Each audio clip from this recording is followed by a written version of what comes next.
disculpad el pequeño retraso, pero bueno, ha habido un problema técnico, ya sabéis, los problemas del directo con el ordenador, y vamos a ver si se pone en funcionamiento y podemos ver un vídeo que hemos preparado María. Bueno, lo primero de todo, como siempre, dar las gracias al Centro Cultural Santa Clara por dejarnos esta sala para estas presentaciones literarias. Dar las gracias también a Cómplices Literarios, el Cartea, que siempre está trayéndonos y organizándonos todo tipo de eventos literarios, y sobre todo y por encima de todo, pues a todos vosotros, ¿no? Me da gusto ver la sala prácticamente llena y bueno, que los portavoces de las presentaciones literarias responden bien, ¿vale? Lo primero que vamos a hacer es escuchar una canción de El Baúl de Tesoro, ¿vale? Así que venga, chicos.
Bueno, lo primero voy a daros unas pequeñas pinceladas de la trayectoria literaria de María G. López.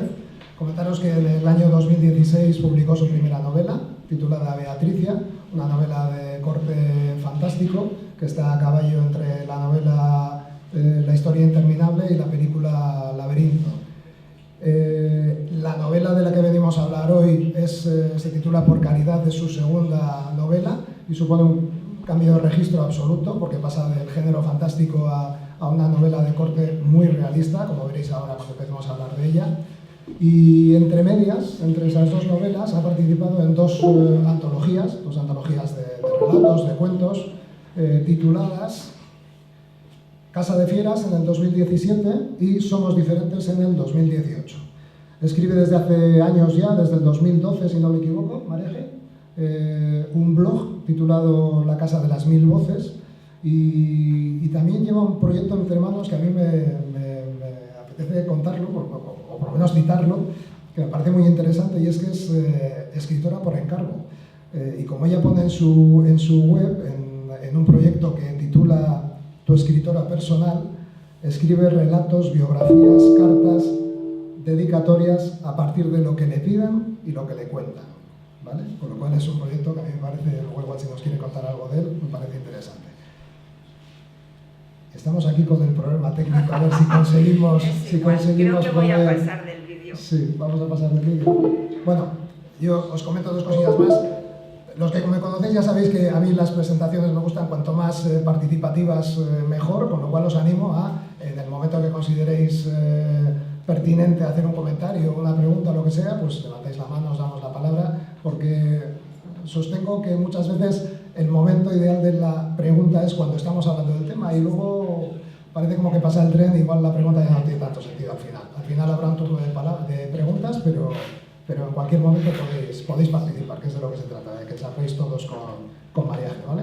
¿Estamos con el vídeo? Tenemos el vídeo, si quieres lo ponemos antes pues de venga, que se... pues venga, lo ponemos un vídeo y luego nos cuenta Mariaje cosas del vídeo.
Machine.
no sé si vale lo que ha costado el vídeo. Bueno, son fotos. Bueno, lo primero, gracias por estar aquí, por el tiempo, por el desplazamiento, por la atención, por aguantar la tardanza y los problemas y el despiste y todo. Para mí es muy especial estar aquí, primero porque estoy en el entorno de cómplices, que es gente muy querida para mí, y después porque estoy al lado de mi pueblo, que es Guecho, aunque no he ejercido mucho de Guechotarra. Guechotarra. Como veis, no he ejercido mucho. Pero bueno, yo lo tengo muy a gala el haber nacido aquí. Estas fotos, que son de mi colección personal, todas menos la última, en ellas aparece mi padre, es una representación, una evocación de las primeras páginas de Por Caridad, donde, ¿me oís bien? Sí. Donde se hace también un recuerdo de la primera infancia mía, feliz, en mi casa, con mis padres, y el corte drástico que hay cuando mi padre muere. La última foto no pertenece a mi colección, pero es que yo no tengo fotos de mi colegio. Es del Preventorio de Guadarrama, donde he sabido que los métodos eran muy similares a los que se empleaban en mi colegio. Y por eso he elegido esa foto. Y la penúltima, que estoy yo con un bañador toda esquelética, corresponde al año de haber entrado yo en el orfanato. Como se ve, hay un cambio de imagen importante. Bien, si a alguien le ha gustado la música, es de Bill Douglas. Son los coros de Bill Douglas y los pueden encontrar en Spotify. Se lo recomiendo porque es un LP maravilloso. Bien, me preguntó mi editor cuando le di el manuscrito de Por Caridad: ¿cuánto has tardado en escribirla? Y mi pareja Paco, que estaba ahí al lado, le dijo 50 años. Y no mentía, porque yo quise escribirla desde los 13 años, tengo 61 y han pasado casi 50 y no la había escrito. Y en realidad cuando me puse tardé 3 meses. Uno para escribirlo, otro para dejarlo en barbecho, ya saben. La literatura hay que dejarla en barbecho. Y otro para corregir, 3 meses. ¿Por qué? Pues porque son 150 páginas redactadas a golpe de memoria y sentimiento, y estaba todo ya tan masticado que cuando empezó a salir, pues fue todo seguido como un collage, ¿no? Y bueno, pues en esto sí que me van a entender. ¿Quién de ustedes no tiene un libro guardado en el corazón a propósito de su vida, ¿no? Bien, voy a comparar esto con la retícula de fotograbado. Si hay algún fotógrafo aquí, pues lo sabrá. Entonces voy a hacer una comparación de los claros y oscuros de nuestras historias, de nuestra historia, ¿no? En esa retícula de fotograbado hay puntos más densos que otros, pero la mayoría pues lo que hacen es aportar al conjunto sin descomponer la figura y al contrario, ayudan a formarla. Pero hay algunos puntos tan negros, se tornan tan densos, tan pesados, que llegan a romper esa figura. La única forma de desactivarlos, como bien saben los artistas del fotograbado, es exponerlos al oxígeno, ¿no? Bien. Esta novela es el oxígeno para 4 años y medio que determinaron mi vida.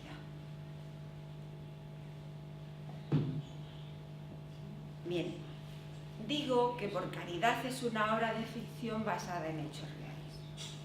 A mí cuando me dicen esto de una película me mosquea mucho, porque lo considero truculento. Por eso en el prólogo o en las notas de autora explico los porcentajes más o menos que hay de realidad y que hay de ficción. Podemos decir que un 80% de lo que figura en esta novela es realidad pura y dura, vivida en primera persona por la protagonista. Y que el otro 20% tampoco se puede llamar absolutamente ficción, porque se trata de hechos reales de los que tuve conocimiento sin ser yo testigo directo, pero también hechos reales. En este 20% de ficción pues puede entrar la cronología, que no es literal, van dando saltos de tiempo, es como estampas. También los nombres que no corresponden a los reales, ni de instituciones ni de personas, ¿vale? El título es un juego de palabras. Por caridad es una frase hecha, una declaración de intenciones, es también una consigna, una proclama espiritual, es también pues, lo que se dice de aquellos establecimientos de tipo religioso que declaran obras de tipo social. Y caridad, y de ahí que vaya con mayúscula en el título, es también el nombre de la protagonista, alter ego de servidora. Bien, durante 4 años y medio de mi vida, casi 5, de los 8 a los 13 fui internada en un orfanato católico. Fue un tiempo de pesadilla entre los años 1965 y 1970. Yo no comprendí del todo en qué clase de centro había estado hasta que hace muy poco, cuando para recabar datos sobre lo que había sido mi colegio y algún otro del que haya tenido noticia, me puse a buscar información para documentarme. Entonces me encontré con que no había casi nada. Porque es un tema que todavía resulta muy incómodo para mucha gente. Y es un tema que mucha gente todavía quiere silenciar. Entonces me encontré con 3 cosas, casi nada más que 3 cosas. La primera fue un libro de ensayo político pionero sobre este tema, de Consuelo García del Cid Guerra. Se llamaba Las desterradas hijas de Eva. Fue un bestseller a este nivel, ¿no?, de ensayo político, porque era lo primero y casi lo único. Mientras que, claro, pedí inmediatamente el libro, mientras que me llegaba, pues seguí buscando y también me encontré en YouTube un documental que ustedes pueden ver, está ahí, se llama Los internados del miedo. Y habla de esos orfanatos y de esos reformatorios, también de las maternidades, donde se robaban niños, y de los preventorios, que eran como si fueran patrocinados por el doctor Mengele o algo así. Después también no era un libro que iba sobre eso, pero Asunta Roura estaba terminando un libro que se llamaba Mujeres para después de una guerra, y le llegó, cuando ya lo estaba maquetando, casi estaba listo para maquetar, le llegó una pila de documentos que eran los expedientes de aquellas chicas que habían estado en aquellos centros. Chicas etiquetadas como, tenían una etiqueta que era exactamente como les voy a decir: chicas inadaptadas, descarriadas, caídas o en riesgo de caer. Ese era el título. Y esas iban a los reformatorios. Con el tiempo se abrieron también orfanatos. Esto estaba auspiciado por el Patronato para la Protección de la Mujer, que a mí me entra la risa floja cada vez que oigo lo de protección. y venía del Ministerio de Interior, lo presidía doña Carmen Polo de Franco y disponía de una Gestapo a la española, que eran parejas de mujeres que iban por la calle. Entonces, si veían a una chica que llevaba minifalda o que fumaba o que le gustaba el baile o así, pues la llevaban a analizar a un centro que no me acuerdo la calle que tenían en Madrid, y entonces las hacían un análisis físico y las clasificaban en completas o incompletas. Las completas eran las que todavía eran vírgenes y las incompletas pues las que no. Y con eso y poco más las podían internar en un reformatorio.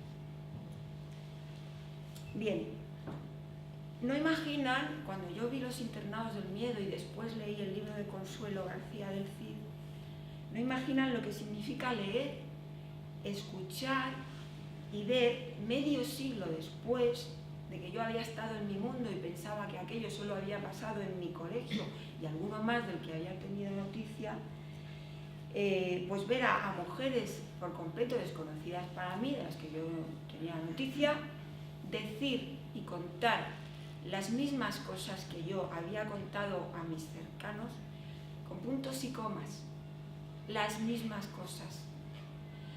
Y eso deseo que lo entiendan, lo que significa. Porque había cosas que con el paso del tiempo uno quiere llegar a creer que son borrones de la memoria, que la memoria lo ha distorsionado, que a lo mejor no fue así. Pero claro, de repente escuchas a una señora decir, es que yo cuando me hacía pis en la cama me ponían ortigas en mis partes. Y dices, ostras, como a Carmona, que era una niña de mi internado. No lo he soñado, no lo he distorsionado, era así. Créanme que ese momento de constatación es aterrador. Aterrador. Porque entonces tomas conciencia de que no fue algo que te pasó a ti en tu colegio, ni a alguno por ahí que oíste. Tomas conciencia de que fue algo sistemático, generalizado, y que había decenas de miles de personas que habían pasado por esos centros.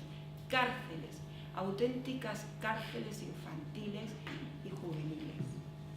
Con especial inquina a las mujeres, porque tenían que ser buenas esposas, sometidas, sumisas y fervientes católicas. Bien, voy a hablar un poco de literatura y ya voy terminando, porque Adrián creo que tiene una batería de preguntas que hacer. Mi deseo era que la novela resultara breve y dinámica. Y otra cosa cuya sola pretensión parece un poco de chiste, porque yo pretendía que fuera amable, apacible, porque dicen mis lectores que ese es mi estilo y mi valor en literatura, que tengo una literatura amable y apacible, y yo quería que Por caridad fuera igual. Créanme que la escribí con dolor, sí, pero no con ira. Con ira, no. Los hechos relatados no son agradables, mas no esperen encontrar en ellos bilis o un lenguaje afilado. Si buscan eso, no lo hallarán, porque Por caridad no es un vómito, no. Es un testimonio dado con serenidad, con mucha serenidad.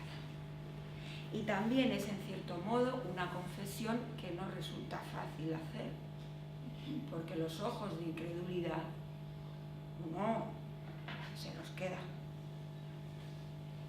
Bien, esta es la historia que marcó mi vida, la que debo contar por imperativo de conciencia.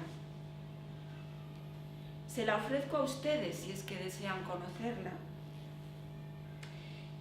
Y les advierto que no faltan en el relato pinceladas de humor. Yo por lo menos me he reído en algunos tramos, me he reído yo sola, conmigo misma. Bueno, tampoco falta ternura. Es una obra que expone sencillamente los hechos, y por ello considero que esta pequeña obra también es mi pequeña aportación a la legión de hermanas, porque en todas las presentaciones salen personas que me dicen, he estado allí. Inmediatamente nos llamamos hermanas, nos sale así.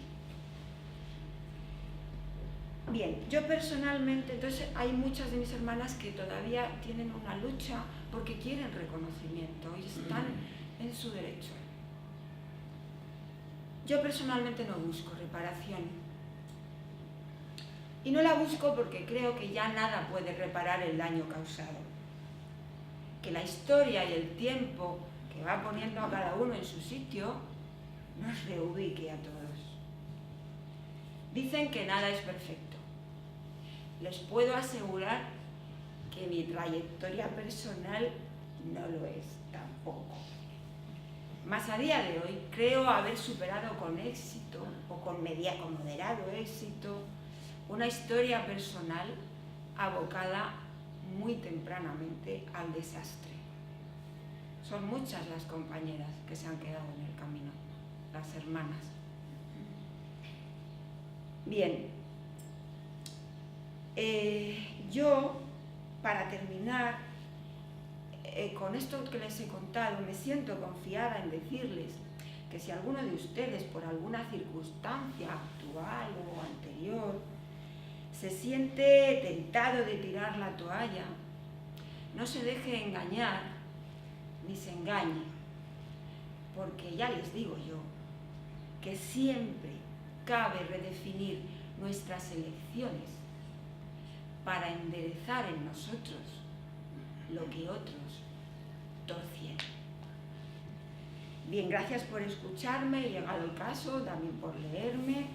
Yo ahora me voy a sentar, voy a dejar a Adrián que me pregunte lo que quiera, por supuesto ustedes también podrán intervenir cuando quieran, y nada, cuando terminemos estaré encantada de dedicarles algunos libros si se los quieren llevar. Y si no, pues yo encantada también de verles y de contarles todo. Gracias.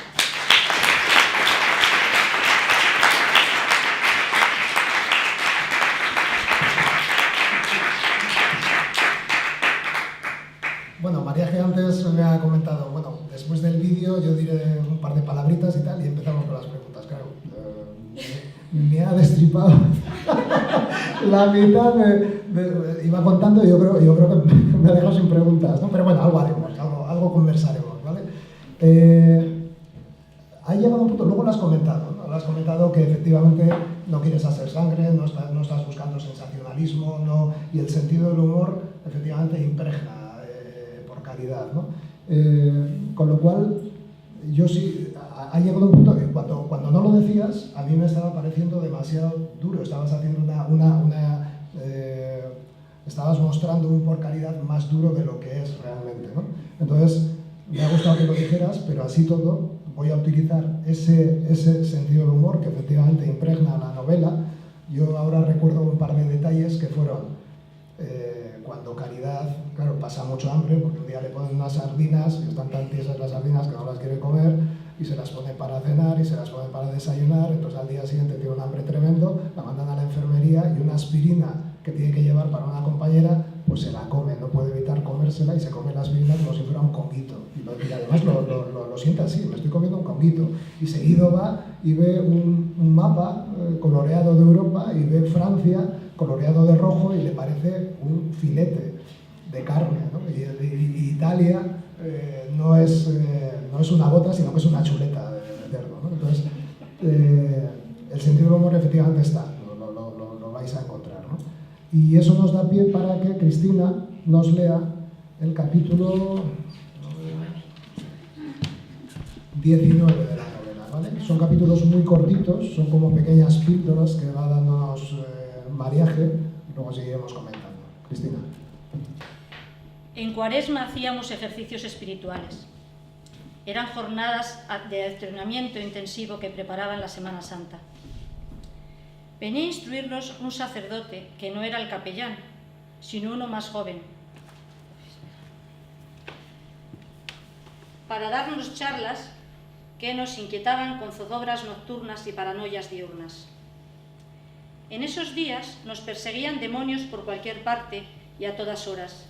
Las almas del purgatorio nos reclamaban oraciones para ser libradas, y los condenados eternos nos alertaban sobre nuestro destino si teníamos la desgracia de morir de forma súbita en pecado mortal, algo que ocurría más veces de las que podíamos imaginar, según el clérigo.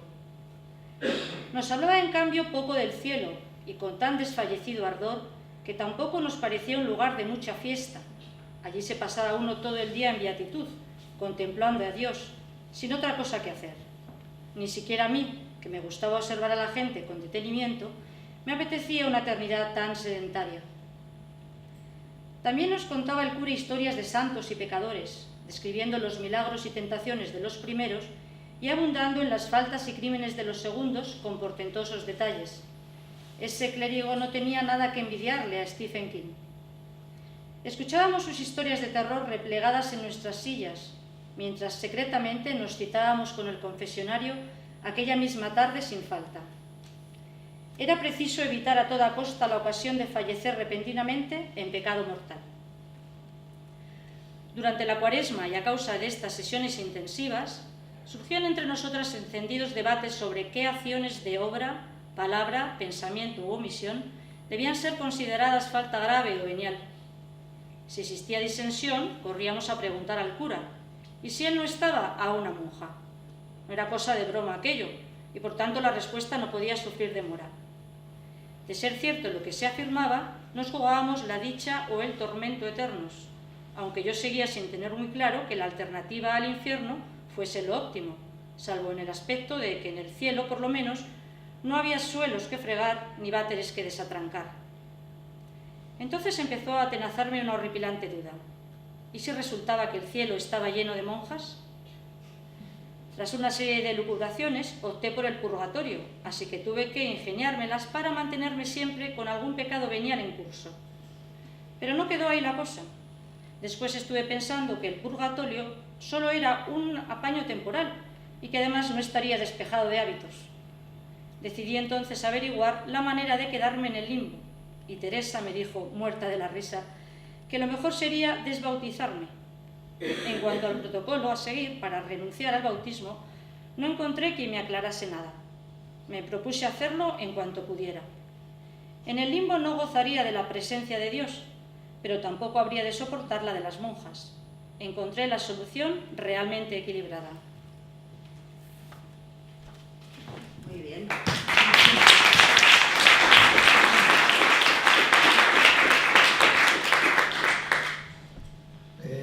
¿Tú recuerdas, María, que realmente, porque tú decides impersonar las páginas de la novela con ese humor, pero estaba tan presente y era tan necesario que ese humor no desapareciera para poder soportar ese sinsentido, ese caos, ese absurdo de aquellos 4 años y medio? ¿Realmente fue tan importante mantener el sentido del humor? A ver, yo cuando tenía esa edad, sentido del humor, ninguno.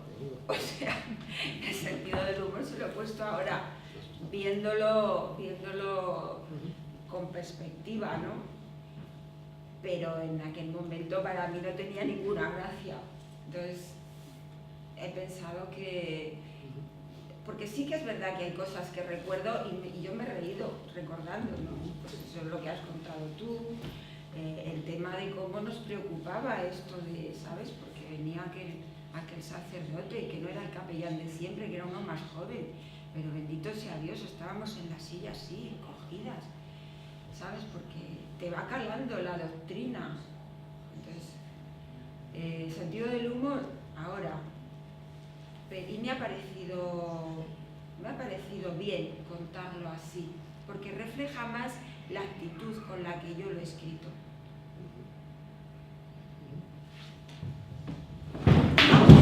Adrián, no ha pasado nada. Esto no estaba previsto, ¿eh? Esto no estaba previsto. No me había caído en la silla nunca. Sí, claro. Perdón. Si quieres me caigo yo para... No. Nos está pasando de todo. Cuidado que van dos. Tiene que pasar otra. Está siendo una presentación de lo más accidentada. Caramba. Pero en alguna parte de Si la es que novela está sentado en el... Así estoy bien, parece. Te sientas como Paco para cenar, hombre. En alguna parte de la novela, sin embargo, la ira sí, yo sí la he visto. En algún momento, la ira, el odio... también hablas de la maldad del ser humano, ¿no? Y es una cosa que además a ti te sorprende y te sorprendió en aquel momento y lo reflejas en la novela, ¿no? Hay una frase que a mí me dejó marcado: los marginados también marginan, ¿no? Entre las niñas se robaban cosas, al final aquello era como una especie de como la supervivencia, ¿no? Entonces, ¿cómo te marcó? Una pregunta personal, pero ¿cómo te marcó todo eso? El odio lo sentía entonces. El odio lo sentía cuando tenía 8, 10, 13 años, 16, 20. El odio ya no lo tengo. Cuidado, esto no significa que olvide. Estas experiencias no se olvidan nunca y se tiene muy claro quiénes eran los culpables. Que por supuesto no éramos las niñas. Pero ya no tengo odio, no hay odio en la novela, aunque tú lo hayas percibido, porque sí es verdad que digo las cosas como son, y eso puede parecer que es odio, pero no lo es, no es odio, simplemente he dicho las cosas como sucedieron, y como había maldad, pues digo que había maldad, pero también hablo de cosas buenas. Había una monja que era la que nos leía, en fin, que simplemente cuento lo que pasaba. Por eso digo que escribir el libro ahora ha hecho posible que sea un libro así, tan sereno, porque me decía uno de los presentadores en la Universidad Popular de Tres Cantos que a él le faltaba todavía más sangre y que me quedaba corta, ¿no? Que a él le pedía la justicia que me ensañara más, pero yo no quería eso, porque no me nacía así. Si la hubiera escrito con 30 años, posiblemente se hubiera visto mucha rabia. Si la hubiera escrito incluso con 40 años. Pero mira, a los 61, pues ya como que has filtrado mucho, una que es dada a la introspección y a la beatitud intelectual también, pues como que le ayuda a sentar todo, ¿no? Y entonces ya no hay odio, aunque a veces en algunas palabras pueda parecer, pero no lo hay, créeme. ¿Has perdonado? ¿Has perdonado? Yo el otro día vi una entrevista que le hacían en la televisión a Irene Villa y salía Irene Villa y su madre. Y comentaban que ellas perdonaban a los terroristas, pero por ellas, fundamentalmente por ellas, para seguir viviendo, no por los terroristas, ¿no? A los cuales, pues bueno, no les conocían, ¿no? Entonces, tú has llegado a perdonar porque consideras porque te nacía de tu sensibilidad perdonar o para como ellas poder seguir viviendo. Mira, yo he tenido etapas, ¿vale? Y yo cuando salí del colegio no quería ver una monja ni en pintura, si la veía me tenían que sujetar porque me tiraba ella cuando salí del colegio. Después he sido creyente, y muy creyente. He colaborado incluso muy activamente en la parroquia donde entonces vivía, que era Alcalá de Henares. Mi párroco todavía me adora, me llama para todos los cumpleaños, una cosa, y estaba muy comprometida. Fui formadora de formadores, de monitores de confirmación, estuve en actividad misionera, pero tuve un proceso y ahora soy atea perdida. Entonces, en ese proceso me podía haber planteado perdonar. Realmente no he llegado ni a perdonar ni a no perdonar. Yo sé Yo simplemente sé que hubo una injusticia grande con muchas personas, que hubo personas que actuaron mal, y no necesito para sentirme yo bien ni perdonarlas ni dejarlas de perdonar. Solamente sí contar lo que hicieron y allá cada uno con sus cadaunadas. O sea, no. Si me preguntas, ¿has perdonado? Es que ni me he planteado perdonar. O sea, que no sé si las he perdonado, no sé si te ha aclarado algo. No sé si las he perdonado, pero tampoco me preocupa si las he perdonado o las he dejado. No es algo que a mí, para yo estar bien conmigo misma, me haga falta, o perdonar o dejar de perdonar.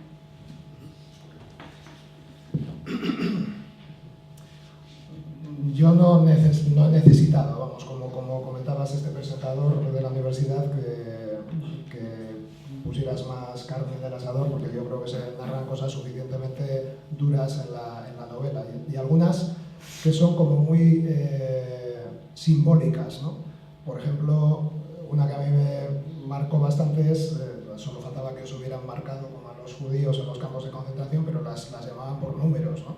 Y concretamente Caridad pues era el 125, María Ángel también, ¿no? Sí, el 125. 125, ¿no? Entonces, bueno, pues ya es suficientemente fuerte, ¿no? Y luego hay un inicio, antes has comentado el tema de cárcel, y efectivamente hay un inicio de un capítulo, que os lo voy a leer, que a mí me sonó efectivamente, a estar en la cárcel y a esa alienación que sienten los presos en la cárcel, ¿no? De pérdida de decisiones vitales, ¿no? Hacen lo que tienen que hacer, punto.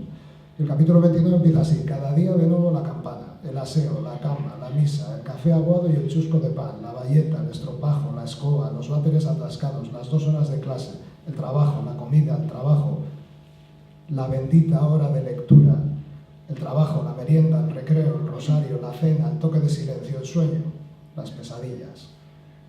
Claro, yo creo que suficientemente yo no he necesitado, ¿no? lo que comentabas. Esto de la bendita hora de lectura. La literatura, la lectura jugó un papel fundamental en esos 4 años. Está, y además por partida doble, es decir, los momentos en los que Caridad consigue evadirse de esa sinrazón que suponía ese hospicio, eran los momentos en los que podía leer, o los momentos en los que alguna de las monjas les contaban cuentos o les leían historias, ¿no? Y luego además, quizá por lo que dices, entiendo que ahí surgió tu necesidad de escribir, ¿no? Porque ella cuenta que para diversas actividades artísticas en el hospicio, pues la hicieron diversas pruebas, ¿no? Para bailar, para cantar, y bueno, pues ni bailaba, ni cantaba, y no la aceptaba de esos talleres. Y sin embargo ella dice, sin embargo, nadie se percató de que escribía muchas cartas que no podía enviar a amigas o a compañeras que o estaban o ya no estaban, ¿no? Entonces, una de esas cartas a mí me movió y me apetece mucho que la lea Cristina.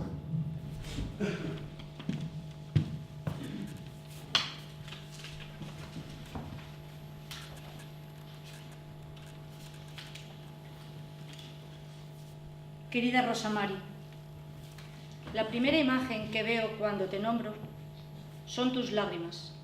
Tú lo sabes. Lágrimas hay de muchas clases, tristes, amargas, jubilosas, y las hay que brotan por sorpresa, sin que sepamos en concreto el porqué. No encajan en el momento, son lágrimas del pasado que no se derramaron entonces. Lágrimas malqueridas, condenadas al silencio, sentenciadas por el propio dolor, víctima trocado en verdugo. Tus lágrimas de aquel día, Rosa Mari, eran amargas. Ya entonces me lo parecieron, a pesar de nuestra corta edad, aunque tú las abaratases, restándoles importancia. Habías cumplido los 15 y temías lo que ocurriría a los 16. Te trasladarían a la sección de mayores y eso, claro, te producía inquietud. Nos separarían. Era el día de tu cumpleaños y una mala postal esa que esperabas cada 26 de abril. No de tus padres, que ya murieron, y a decir verdad, tampoco de tus tíos, que nunca te vinieron a ver, ni contestaron tus cartas. Aún así, tu corazón se empeñaba en esperar lo que tu razón ya no esperaba. Esa tozudez puntual, Rosa Mari, que te hería tanto. Por eso yo hago ahora un alto en el curso de mis recuerdos y te dedico esta carta. Una carta que todas las que nunca te escribieron, por aquellas lágrimas tuyas y por todas nuestras lágrimas. Porque recuerdo todavía, sí, te recuerdo. Tus pestañas húmedas al retirarte las gafas, el vaho en los cristales gruesos, tus ojos claros y tristes queriendo eludir los míos y tus labios temblorosos luchando por encontrar palabras. Recuerdo tu melena espesa, naranja, de largos y brillantes ondas. Me gustaba peinarte despacio porque era como zambullirse los dedos en los cabellos de un hada. Recuerdo tu gesto lento, dulce y sincero, tu suave presencia que calmaba y tu voz de susurros que acogía. Nuestra amistad daba consuelo a tu desarraigo, era el nuestro un abrazo de iguales. Sé que me querías de verdad. Teresa, la mayor, ¿te acuerdas de ella? También me tenía cariño y yo la admiraba. Pero a sus ojos yo era una discípula, mientras que para ti fui una hermana. Te dieron zapatos nuevos aquel día, no porque fuera tu cumpleaños, coincidió así. Eran algo puntiagudos, de cuero tostado y tenían la suela de goma muy gruesa. Nuevos para ti, desecho de otros. Zapatos usados que la gente traía para que las internas les diéramos un último remate. Eras muy lista, te encantaba estudiar. De haber podido asistir a una escuela normal, habías hecho carrera, estoy segura, y con un expediente repleto de matrículas de honor. Pero allí, Rosa Mari, allí era imposible. Si queríamos estudiar algo, había que renunciar al patio, y teníamos tan poco tiempo para nosotras. ¿Supiste de alguna que lo consiguiera? Puede que una vez alcanzado el estatus de María, las cosas fueran distintas. Como María Sonsoles, que empezó a estudiar puericultura, creo, lo normal entre nosotras era sacar malas notas. No sabes cómo me miró el director de una academia privada cuando me pidió que le enseñara mi cartilla de escolaridad, con 7 suspensos en primero de bachillerato, y luego nada, porque tuve que seguir trabajando. Me habló como si yo fuera una descerebrada. Ese hombre no sabía nada de mí. Éramos carne barata, Rosa Mari. Lo importante era formarnos para ser como la patria y Dios nos querían. Mujeres sumisas, obreras dóciles, hijas relegadas y esposas complacientes, siervas y esclavas en todo y para todos. No se pensaba en nosotras en distintos términos, ni se respetaron nuestros talentos. Solo importaba limpiar, trabajar, rezar, obedecer y callar. Un programa adecuado para las novicias, tal vez, según dictara su regla, no para muchachas que habrían de batallar en el mundo.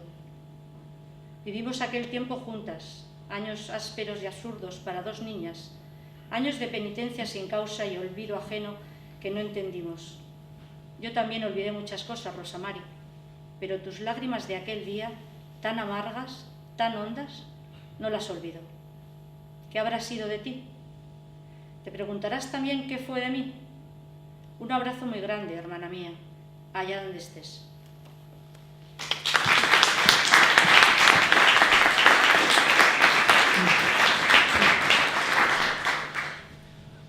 ¿Nació allí entonces la María escritora? Probablemente. No sé, a mí siempre me ha gustado leer. Las siestas de tebeos, como yo llamo en mi casa, que describo en el libro, la casa que hizo mi padre, eran algo maravilloso. Yo cambiaba tebeos por 2 reales, me llevaba 6 a casa y en verano, todas las siestas, a mis padres a dormir la siesta, yo a mi habitación tirada a la alfombra con toda la colección de los tebeos, y seguramente allí nació mi afán por contar yo también historias. ¿Tenéis alguna pregunta que hacer? Ángeles. Sí, es un testimonio sobrecogedor que a mí me ha dejado casi sin palabras. Y te quería preguntar si en esos internados que tú dices os enseñaron algo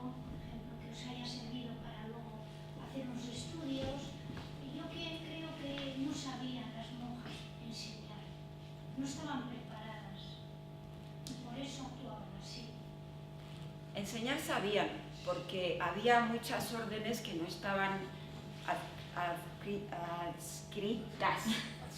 Sabía que tenía que pasar una tercera cosa. A esos y que sea esto. No me quiero caer yo. Para tenerlo ya me he comido yo. ¿Por dónde iba? Que se me va. Sí, sobre la educación. Las enseñanzas Sí. No todas las órdenes religiosas. Hay gente que tiene la experiencia contraria, que entró en orfanatos católicos y que están agradecidos porque les deben haber podido estudiar. Pero es que las órdenes, que eran las oblatas, las adoratrices, el buen pastor y algunas otras más que no me acuerdo ahora, esas órdenes sí que trabajaban con el patronato para la protección de la mujer, y esas eran las malas, las que explotaban laboralmente, las que tenían normas de carcelaria, de reformatorio, crueles. Esas eran las que eran malas, pero no todas. Las monjas sí sabían enseñar, lo que pasa es que a las nuestras les interesaban otras cosas. No que nosotras saliésemos preparadas para el mundo, les interesaban otras cosas. No sé muy bien cuáles, pero nosotras no, desde luego. O sea, que sí, en ese sentido sí que quiero distinguir. No todas las órdenes religiosas, pero es que somos decenas de miles que hemos tenido mala suerte. Decenas de miles. Yo no sabía que éramos tantas. No sabía y niños igual. A los niños no tenían ese adoctrinamiento de la mujer, pero tenían sobre todo muchas violaciones.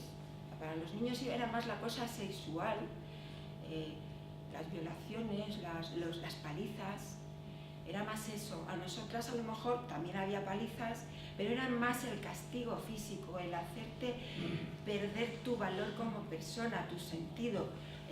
Tú no eres nada, tú estás aquí para servir a todo Dios y a todo sin Dios. O sea, el machaque era ese, era intelectual, era moral, era desarmarte como persona. Y luego pues eso, le asombraría saber la cantidad de hermanas que se casaron mal, que acabaron de prostitutas, que acabaron drogadictas, y muchas que todavía han pasado por reformatorios, porque a lo mejor su padre las violó y se las quería quitar de encima y las denunciaron al patronato. Le asombraría saber la cantidad de mujeres cuyos maridos no saben que estuvieron en esos centros, porque lo llevan como un estigma, porque si has estado en un reformatorio algo habrás hecho. ¿Cómo le explicas a tu marido que has estado en un reformatorio? No, pero lo tuyo era un orfanato, no era un reformatorio. En mi colegio había una parte de reformatorio que empezó siendo reformatorio, y había chicas de 15 años. Cuando entrabas bajo la tutela del patronato, la mayoría de edad, que entonces era los 21, se extendía hasta los 25. Y hasta los 25, si tú no te casabas, no podías salir de ahí. No podías salir de ahí, no eras libre. Y luego con el tiempo en mi colegio se creó otra parte de orfanato. Y en ese orfanato había gente, venían de la pobreza, huérfanos de la pobreza, pero había lo que más eran hijos de padres encarcelados por el régimen, de padres fusilados y desaparecidos, y también niños abandonados. En mi colegio la niña más pequeña tenía 3 años. 3 años. Y estábamos hasta los 15, a los 15 ya sabías que pasabas a la parte de las mayores. Entonces, ese es el tema. Me he enrollado mucho. Antes habías dicho que era escritora por encargo. ¿Eso qué quiere decir? Vale, es un... Que lo cuente ella que... Es un proyecto, no, esto era un proyecto antes de empezar a escribir novelas y tal. Yo siempre he escrito, ¿vale? He escrito como para mí y tal. Y entonces inicié un proyecto que se llamaba Tu escritora personal, que sigue vigente, pero que está un poquito aparcado porque no me da el tiempo. Así que empecé a rodarlo, ¿vale? Y escribí, tuve varios encargos. Tu escritora personal es un proyecto en el que uno cuando quiere hacer un regalo especial, de decirle a alguien lo que siente por esa persona, y muchas veces no le llegan las palabras a todo el mundo, no sabe cómo, pues me encarga un cuento para su hijo, una biografía para su padre, una carta para la hija adoptada, la que nunca le ha sabido decir realmente lo que significa para esa madre tener esa hija adoptada. Y es un proyecto muy bonito porque el que encarga ese regalo se implica mucho. Quedamos, si nos podemos ver, hacemos entrevistas, yo los borradores se los voy mandando y me va diciendo prefiero que esto no lo pongas y que añadas esto otro. Entonces colabora mucho la persona que encarga ese regalo y al final pues eso, salen cartas, biografías, cuentos, donde la protagonista, por ejemplo, un padre de Ecuador que llevaba 5 años sin ver a su hija, le llevó un cuento donde ella era la protagonista y tenía una historia con los pitufos que le encantaban a ella los pitufos, pues ese tipo de cosas. Entonces, no es ser una negra, ¿sí? No es eso, es eso, es literatura para regalar. ¿Alguna pregunta más? Yo conozco un caso de otra persona que hacía algo parecido y le encargaron una vez una biografía para su perro. Había tenido un perro durante 10 años, 12 años, falleció el perro y quería tener la biografía del perro. Sí, se la encargó a una persona también, a una mujer que es escritora por encargo y le escribió la biografía del perro. ¿Tenéis alguna pregunta más? Yo quería decirte, María, que te comprendo muy bien. Fátima es escritora, es una colega. Que sé muy bien lo que te ha movido a escribir este libro, cosa que yo no sería capaz, y que te aplaudo, porque has tenido mucho valor. Tú sí que eres grande. Gracias.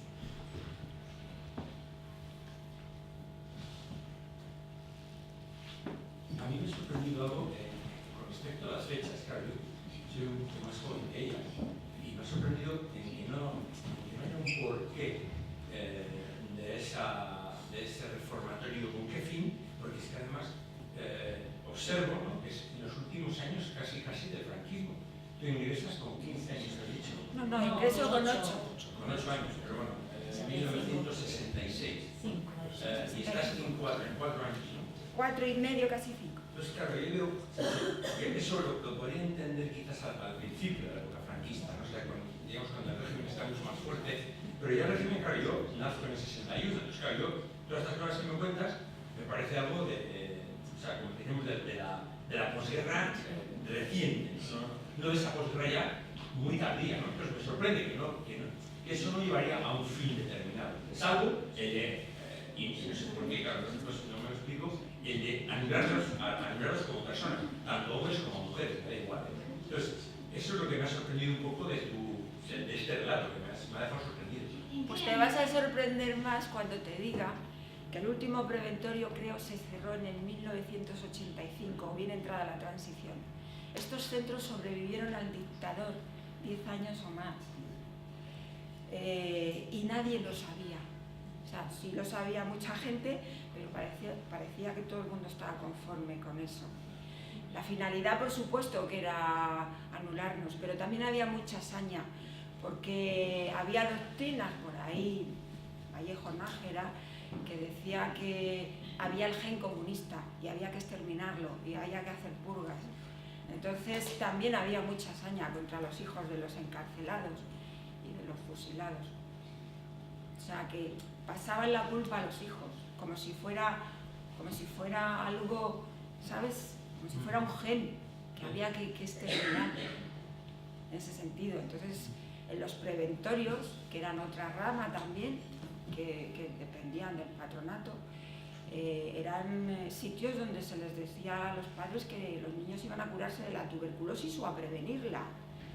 Aquello hacían hasta experimentos médicos con los niños y con las niñas. Y ahí estaba la transición bien entrada ya, ¿sabes?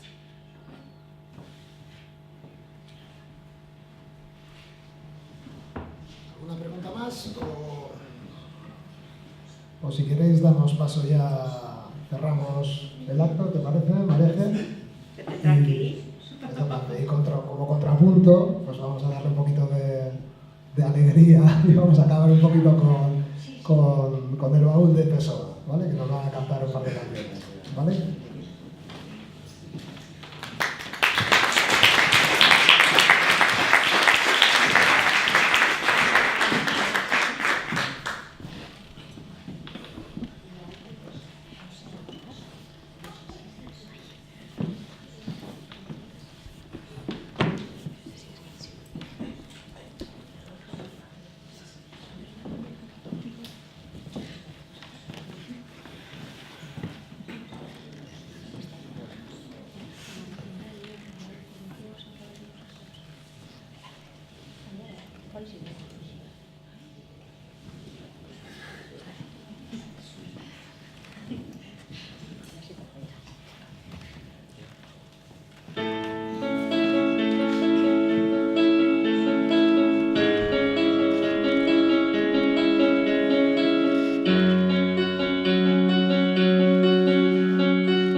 I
Pues esta canción es nuestra, ¿eh?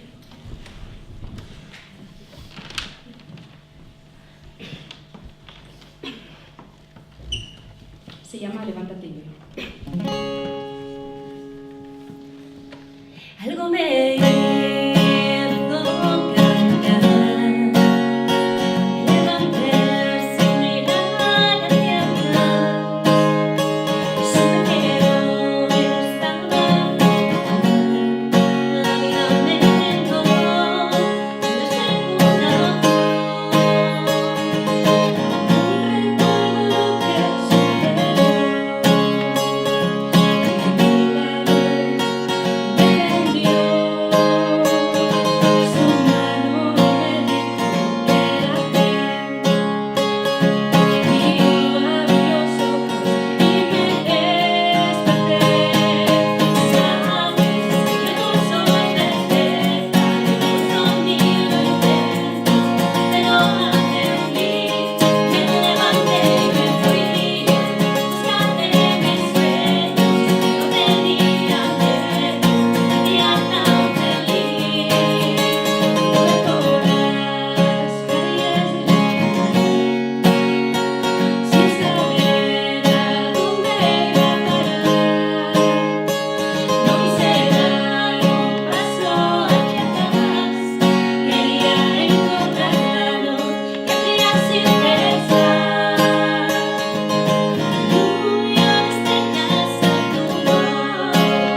proporcionado cómplices.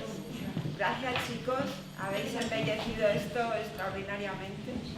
Sois buenísimos. Me voy a ir cantando la canción. La cantaré luego en la ducha, en el desayuno. Y nada, bueno, pues aquí estoy. Si alguien se quiere llevar el libro, con mucho gusto lo firmaré. Y si no, espero que lo hayan pasado bien y se hayan ido con alguna información que no tuvieran anteriormente y les haya parecido bien tenerla. Gracias, gracias.